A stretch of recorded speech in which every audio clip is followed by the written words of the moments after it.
하나님이 저와 여러분들을 사랑하시는 줄로 믿습니다. 우리 후렴 가사, 제가 전에도 한번 그런 얘기 드린 적이 있는데, 영어 가사에 보면 이렇게 되어 있어요. Yes, Jesus loves me. 예, 예수님이 나를 사랑하십니다.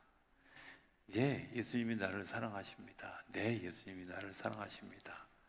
어떻게 되어 있냐면 더 바이블 tell me so. 더 바이블 나에게 성경으로 그렇게 들려주셨다는 거예요. 그러니까 하나님은 우리를 사랑하십니다. 우리가 이제 제가 젊은 시절에 지금도 굉장히 젊습니다만은 비웃는 것 같은 사람이 몇 사람 있는데 젊은 시절에 이렇게 뭐라 그럴까요? 설교를 되게 잘한다 이런 얘기들을 들었어요. 근데 어느 날 제가 이렇게 돌이켜 보니까 말만 잘하는 거더라고요. 뭐가 없었냐면 하나님은 아는 것 같은데 하나님이 대상으로 상하고 있는 사람을 모르고 있더라고요.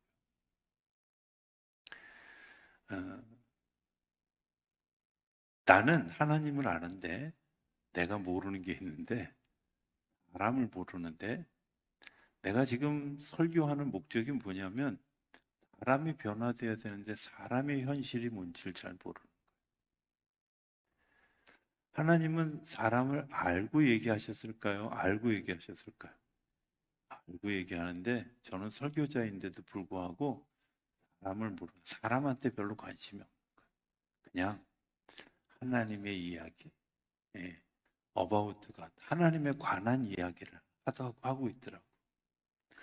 그런데 어느 날 생각해 보니까 내가 하나님 이야기를 하려면 하나님이 누구에게 이야기하는지를 알아야겠구나 하는 생각을 하면서 사람을 이해하기 위한 그런 이제 노력들을 조금씩 하기 시작했어요. 사람을 이해하는데 가장 좋은 방법이 뭐냐면 되게 명작을 읽는 거예요. 책들을 많이 읽으면 여러 종류의 사람들이 나오거든요. 그 사람들을 이해하는. 오늘 우리 청소년부도 있고 하니까 제가 그런 책들 좀 몇 권을 좀 이야기를 누구 뭐 다 읽어봤을 만한 책이라고 생각하는데 도스토옙스키가 쓴 죄와 벌이라고 하는 책이 있어요. 읽어보셨죠?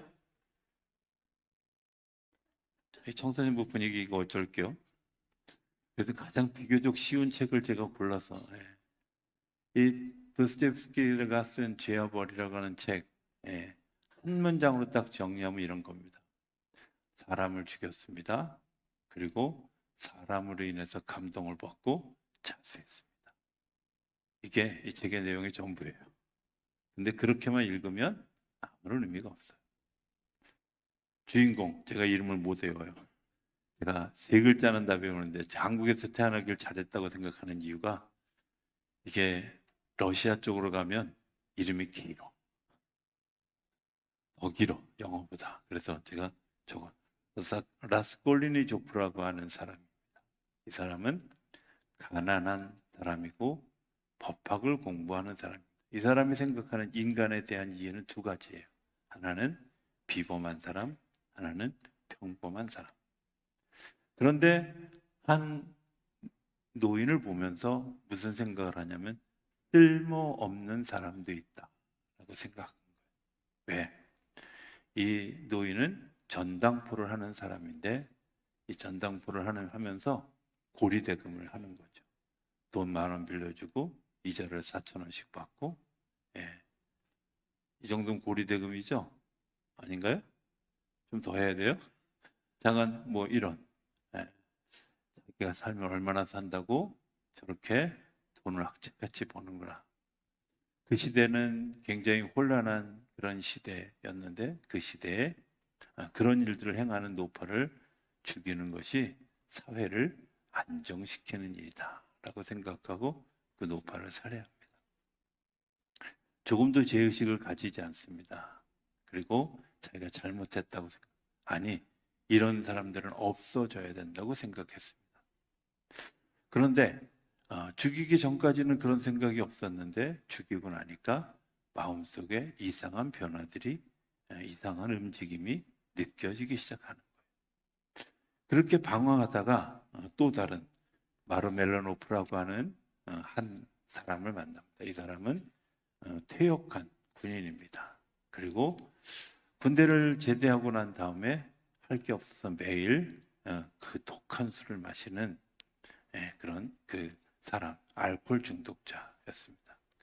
알코올 중독자이다 보니까 당연히 가정에 대해서 책임을 질 수 없고, 형제는 많고 자녀들은 많은데 그것을 책임질 수 없는 상황이 되어졌고, 그 사람의 딸이 있는데 그 딸이 소냐라고 하는 사람입니다. 제가 이건 안 보는 이유가 두 글자니까 금방 외웁니다.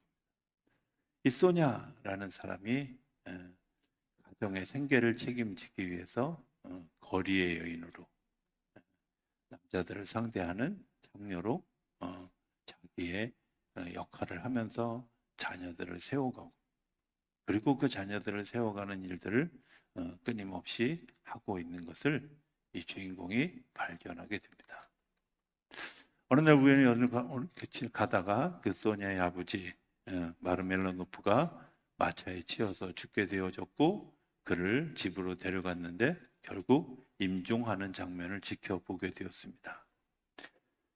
그리고 그것 때문에 그 소냐가 얼마나 가족들을 사랑하고 있는가, 얼마나 가족들에 대해서 깊은 애정을 가지고 있는가 하는 것들을 발견하게 되어지고, 소냐로 인해서 자기가 자수해야 되겠다는 생각을 가지고 자수하는 일까지가 이 죄와벌의 내용입니다. 무슨 얘기를 하려고 하는 걸까? 우리는 흔히 권력, 힘이 세상을 변화시킨다고 생각합니다. 그런데 세상을 변화시키는 힘은 혹시 다른 데 있을지도 모른다, 이런 생각을 하게 되는 거죠. 내가 무언가를 하면, 내가 무언가를 저지르면, 내가 무언가 대단한 일을 하면 세상이 변할 것 같은데 사실은 그렇게 해서는 세상이 변하지 않더라고요. 죄와 벌이라고 하는 책에서 도스토옙스키가 얘기하고 싶었던 이야기는 뭘까? 사랑이 많이 사람을 변화시키는 가장 커다란 힘이다. 아마 이런 이야기를 하려고 했던 게 아니었을까, 이런 생각을 하죠. 저는 도스토옙스키가 굉장히 기독교적인 사람이다, 또 기독교적인 책을 쓴 분이다라고 생각하거든요. 대놓고 기독교에 대한 이야기를 많이 하지는 않습니다. 물론 죄와 벌이라고 하는 그 책 가운데도 나사로가 다시 부활하는 그 이야기를 인용하고, 그것을 소냐와 이 주인공이 서로 주고받고 읽는 그런 과정도 있습니다만은, 어찌됐든 도스토옙스키가 가졌던 굉장히 중요한 그런 마음의 생각은 뭐냐면, 사람의 변화는 사랑함으로 일어난다. 뭘로 일어난다고요? 사랑으로 일어난다. 또 다른 책 하나를 좀 소개하기를 원합니다. 이 책은 여호수아 리프트라고 하는 사람이 쓴 마음의 평안이라고 하는 책입니다. 잘 알려지지 않은 책이기 때문에 조금 소개하면, 어느 날 노인에게 한 사람이 찾아옵니다. 이 노인은 굉장히 대단한 학자입니다. 그러면서 그 사람이 찾아와서 뭐라고 얘기하냐면, 내가 인생을 걷기 위해서 무엇을 구해야 하는지 찾아다니고 있습니다. 좀 대답해 주십시오 라고 질문하죠.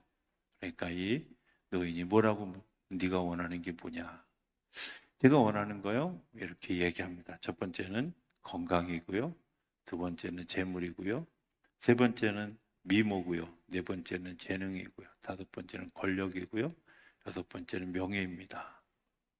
그랬더니 이 노인이 뭐라고 얘기하냐면, 빠진 게 하나 있다. 그것을 다 가졌더라도 네가 평강이라고 하는 것을 가지지 못하면 아무것도 쓸모없다. 비슷한 얘기를 한 사람도 있습니다. 그 포드 회사의 사장이었던 해리 포드라고 하는 사람이 사람이 건강한 삶을 살아가는데 중요한 몇 가지가 있는데, 하나는 건전한 음식, 또 건전한 공기, 아름다운 공기, 그리고 건전한 마음. 거기 더 중요한 거 하나가 있는데 평강이라는 거예요. 근데 그 평강은 어디서 올까? 어디서 올 것 같아요? 그것은 아주 쉽게 생각하면 엄마 품에서 오는 거예요. 엄마 품에서. 어, 엄마 품에서 잠든 아이는 세상에 그 막 정말 소용돌이치는 그런 전쟁 가운데도, 그리고 정말 그 혼란한 세상 가운데도 어, 흔들리지 않고 그 속에서 약속을 공급받아요. 요즘 가끔 이런 생각을 해요. 1950년도, 51년도, 52년도에 태어나신 분들이 있잖아요. 그때가 어느 때예요?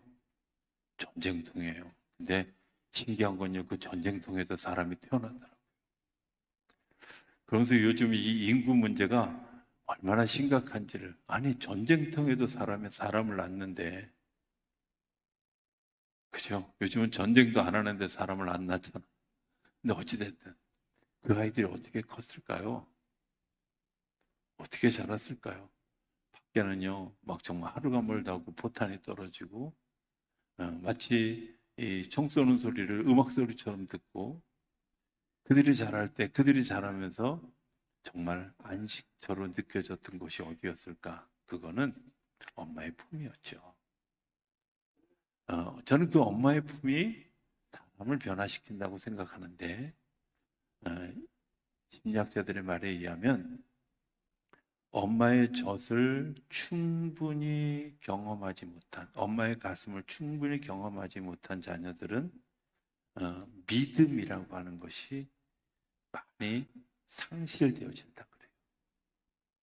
그러니까 내가 잘 믿지 못한, 내가 지금 믿지 못하는 병이 있다, 이렇게 생각하면 두 가지 중에 하나예요.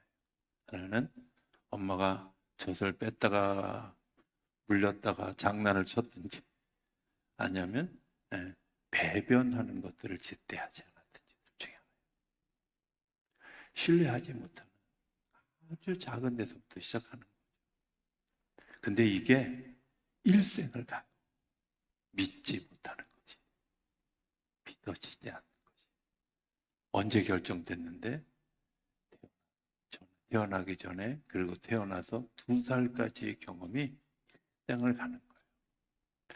저는 뭐라고 생각하냐면, 평강이라는 것은 이런 거라고 생각해요. 하나님이 이 세상을 만들 때 빌트인 했어요. 아셔요? 예, 우리가 살 수 있도록 다 만들어 주셨어요. 예, 여러분들 그 새집에 들어갈 때 막 들어가면서 다 갖춰져 있는 집 좋아하잖아요. 그렇죠? 에이, 솔직하게 얘기해, 다 좋아하잖아. 내가 안 사도 되고. 아, 냉장고도 있고, 뭐 텔레비전도 있고, 또 뭐가 있어야 돼? 예, 제가 아주 가정에 관심이 없어가지고. 자, 이런 거 다 있는데, 중요한 거. 자, 중요한 거, 이런 거 다 있는데, 전기를 꼽을 데가 없어. 어떻게 되겠어요? 말짱꽝이지. 그렇잖아요. 엄마의 품이 없고 사랑함이 없는 거 뭐하고 같으냐면, 다 있어. 하나님이 이 세상을 지을 때 빌트인 해주셨어요. 적당한 선, 적당한 바다, 적당한 공기, 그리고 살아갈 수 있는 식물, 동물, 주변 환경까지 다 맞춰주셨어요. 그런데 죄송하지만 거기에 하나님의 사랑이 없고, 그 속에 사람과 사람 사이에 사랑함이 없고, 사람과 자연 사이에 사랑함이 없으면 어떻게 돼요? 거기가 내가 안락한 빌트인 된 집이 아니라 정글이 돼요. 나온 곳이 되어져요. 그래서 세상을 바꾸는 것은 어떻게 바꾸는 거냐면, 잘 빌트인 되어져 있기 때문에 바꿔지는 게 아니라, 뭐가? 내가 믿을 수 있고 그것을 신뢰할 수 있는 하나님의 사랑을 공급받은 사람, 그 경험을 한 사람이 세상을 바꿔. 그래서 저는 예수 믿는 게 너무 중요하다고 생각해요. 예수 믿는 게 왜? 예수 믿으면서 정말 나를 변화시켰던 가장 커다란 힘은 별거 아니었어요. 내가 사랑해 라고 하는 주님의 음성이었어요. 아무도 나를 사랑하지 않는 것 같은데, 아무도 내가 잘했을 때는 박수치고 못했을 때는 야단쳤는데 하나님은 내가 정말 잘못하고 내가 죽을 죄를 졌는데도 불구하고 하나님은 내가 너를 사랑해 라고 이야기해 주셨다. 여러분들 이런 거 아세요? 제가 우리 강전사님이 청소년부가 찬양팀을 쓰겠다고 했을 때 제가 세 가지를 걱정했어요. 하나는 당연히 우리 어른들이 모르시는 걸 할 거다. 예. 왜냐하면 저분들이 아는 거하고 우리들이 아는 게 좀 달라. 그죠? 어떤 때는 제가 아는 거하고 여러분들이 아는 거하고 좀 다르잖아. 당연히 모르는 거 할 거다. 그러면 이쪽은 꿀먹은 벙어리고 이쪽은 리사이틀이 될 거다. 예. 그럼에도 불구하고 제가 하라 그랬어요. 왜 하라 그랬을까요? 저는 그런 거 생각해요. 이 친구들이 뭐 잘했다 못했다 아니요, 잘했어요. 정말 처음 무대 선보 처음 거 치고 너무 잘했어요. 그리고 제가 출근하기 전부터 와서 연습하는 찬양팀을 봤어요. 그리고 퇴근할 때도 안 가. 쟤네는 목청도 좋다. 제가 그럴 만큼. 왜냐하면 연습하는 장소가 제 바로 위였잖아. 그러니까 다 들려요. 들리는데 약간 열심히 연습. 자, 중요한 건 뭘까요? 내가 그 무대에 서 본 경험이 나를 발전해 가잖아요. 그렇잖아요. 못한다고 안 시키고요. 네. 틀렸다고 안 시키고요. 우리하고 안 맞는다고 안 시키고 그게 아니라 충분히 할 수 있도록 공간을 하나님 우리에게 내려주셨어요. 너 할 거 다 해봐. 실수도 하고요. 넘어지기도 하고요. 그리고 그것 때문에 좌절도 하고 아파할 때 하나님은 우리에게 뭐라고 얘기하시냐면 거봐 틀렸잖아 이렇게 얘기하지 않고요. 수고했어. 애썼어. 난 너의 그 땀을 보았고 너의 애쓰는 모습을 봤어. 혹시 그렇지 않더라도 난 너 사랑해 라고 이야기해 주세요. 여러분들 그게 저는 사랑이라고 생각하고 이 사랑이 하나님과 나와 연결되어졌을 때 일어나는 것이 뭐냐면 오늘 17절의 이야기예요. 예. 뭐라고요? 새로운 피조물이라. 이전 것은 지나갔으니 보라 새 것이 되었다. 사람이요 사랑받고 나면 내가 사랑받는 존재라는 사실을 알면 변해요. 뭐라 사람을 변한다고요? 채찍이 사람을 변하는 게 아니라 그 속에 담겨진 사랑의 마음이 그냥 채찍으로 맞을 때는 아파. 그런데 그걸 사랑으로 느껴질 때 비로소 거기에 뭐가 있어요? 저는 진짜 혹시 종아리를 맞았는데 나는 왜 내 종아리가 왜 이렇게 울퉁불퉁한가 생각해 보니까 또 맞았어. 근데 정말 많이 맞을 때까지는 내가 우리 아버님만 돌아가시면 성을 갈아야지 싶을 정도로 아주 미웠어요. 근데 어느 날 생각해 보니까 이게 나를 사랑하셔서 하는 것이다 라고 생각하니까요. 저희 아버님이 그 회초리를 가져오는 공장이 있어요. 회초리를 가져오는 공장이 어디냐면 저 평택 좀 못 가면 서정리 송탄이라는 곳이 있어요. 그 송탄에 우리 큰아버지가 가수원을 하고 있었는데 방학 때 저희들을 데리고 이제 가셔요. 가시고 당신은 때로는 저만 놔두고 당신은 저기 주중에 근무하셔야 되니까 서울 왔다가 다시 주말에 왔다가 이제 데리고 가고 그랬어요. 근데 꼭 그 오셔서 주중에 이제 큰아버지한테 부탁을 하는 거예요. 회초리감을 잘 골라놔달라고, 잘 싸달라고.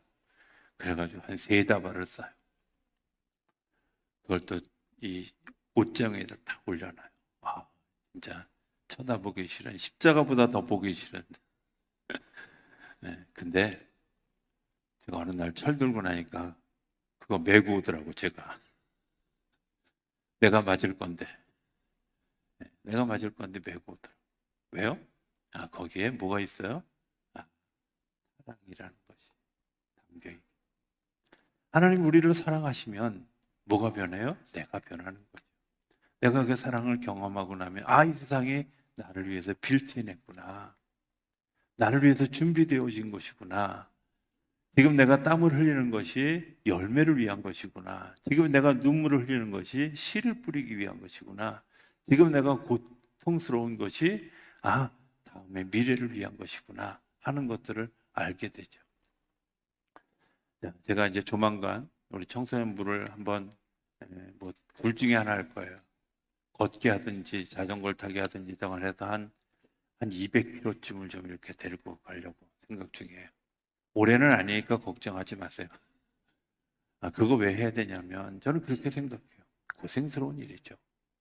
근데 그 고생스러운 일을 할 때 두 가지가 있어요. 하나는 하나님을 보게 돼요. 아주 자연스럽게 나와요. 하나님, 이게 아주 자연스럽게. 두 번째, 옆에 있는 사람들이 보여요. 내가 도와줄 사람, 나를 도와줄 사람이 보여요. 하나님과 화목하게 하는 일에 어떤 일들을 어떻게 하냐면 이런 거구나. 2006년인가 분남교회 있을 때 처음으로 아이들 데리고 제주도에 자전거로 이제 제주도를 일주하는 일들을 준비하고 그 일을 했어요.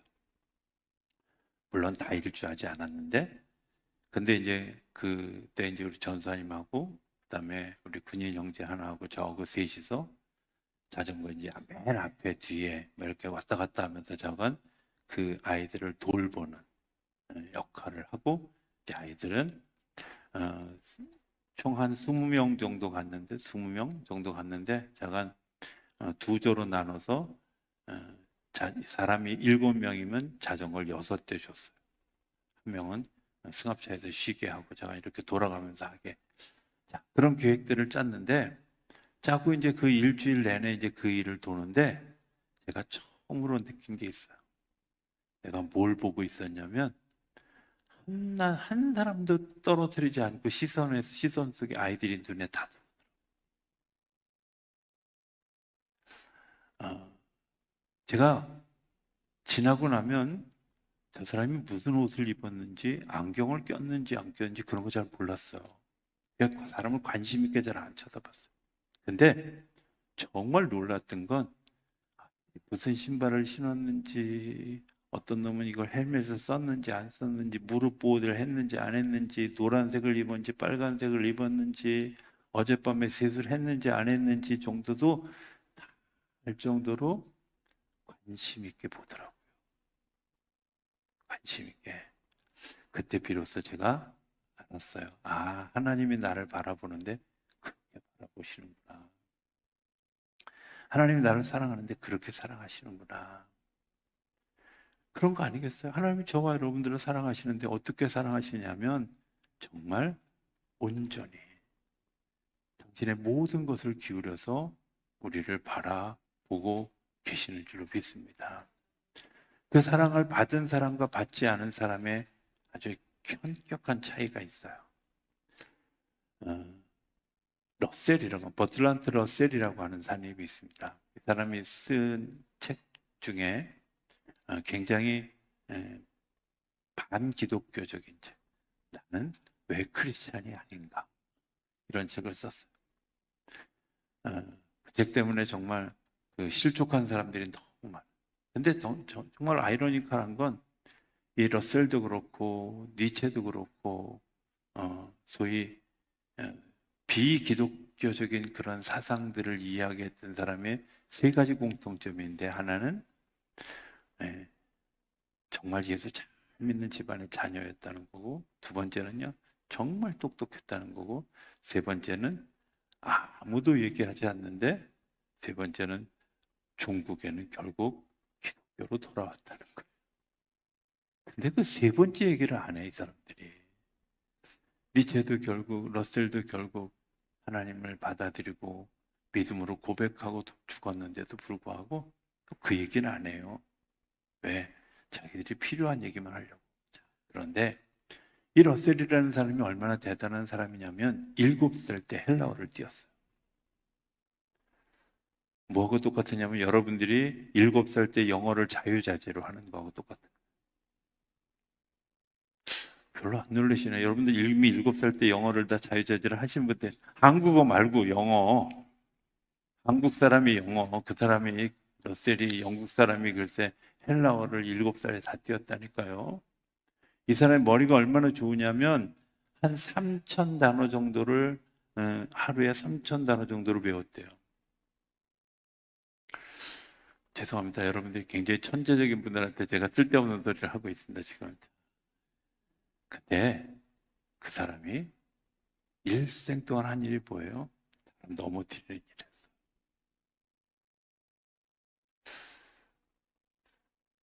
안타깝다. 왜? 뭘 때문에 그랬을까? 그가 결국 자기의 마지막 고백이 뭐예요? 내가 은혜를 잃어버렸어. 나를 사랑하시는 하나님의 은혜를 몰랐을 때 나는 살리는 자가 아니라 살인자가 되어졌고, 나는 성자가 아니라 세상을 거린으로 만드는 사람이 되어졌고, 내가 가지고 있는 많은 달란트를 하나님의 나라를 위해서 쓰지 않고 사단의 왕국에 헌신하는 어리석음을 범했다고 이야기. 반면에 일본의 미우라 야코라고 하는 작가가 있습니다. 작가는 77살에 돌아가셨습니다. 뭐 별로 오래 못 살았네요. 이렇게, 왜냐하면 100살쯤 살아야지 그래도, 그죠? 여러분들은 꼭 100살까지 사시게 되기를 주님으로 축복합니다. 예. 아무도 아멘을 안 하시네요. 예. 100살까지 사시게 되기를 주님으로 축복합니다. 근데 이 미우라 야코가 왜 대단하냐면 이분이 30대에 이미 척추 카리에스라고 하는 병에 걸렸어요. 그러니까 제대로 이렇게 동작을 걸을 수 없는, 그러니까 이렇게 새로운 동작을 하려면 굉장히 힘이 드는 그런 병에 걸렸어요. 거기서부터 시작해서 직장암에 걸렸고, 그것이 발전해서 파킨슨스 병까지. 그래서 마지막에 한 13년 정도는 거의 거동을 하지 못하는 삶을 살았어요. 그러니까 사실 그런 병을 앓면서 77세까지 산다는 게 썩 좋은, 게 쉬운 일이 아니잖아요. 그런데 정말 놀라운 건 일본 기독교인들을 움직였던 세 사람의 사람들을 꼽으라고 이야기하면 하천풍원 씨와 내청감단 씨와 미우라였고, 이 세 사람이 일본 기독교를 움직인 중요한 저술가들의 한 사람으로 뽑혀요. 그가 불행한 삶을 살았잖아요. 병든 모습으로 40년을 넘게 살았잖아요. 그런데 그의 마음속에 담겨진 이야기, 제가 처음에 그 미우라야 거라고 하는 분을 처음 대했을 때 읽었던 책이 양치는 언덕이라고 하는 책이었는데요. 양치는 언덕 한 권 다 읽고 나서 제가 내린 결론이 그거였습니다. 이 책의 핵심 내용이 뭐냐? 간단하게 얘기하면 사랑은 그 사람이 몇 번을 잘못하든 간에 용서하는 거다. 용서의 길을 열어주어야 하는 거다. 거기에 나옴이라는 사람의 아버지가 목사님이에요. 나오미가 20대 때 바람둥이한테 홀려가지고 북해도로 도망가서 2년 넘게 동거 생활을 해요. 목사로서 굉장히 불편한 그런 딸이죠. 너무 귀한 딸이고 너무 소중한 딸인데, 그래서 한 번도 야단치지 않았던 그런 딸인데 그런 일을 저질렀어요.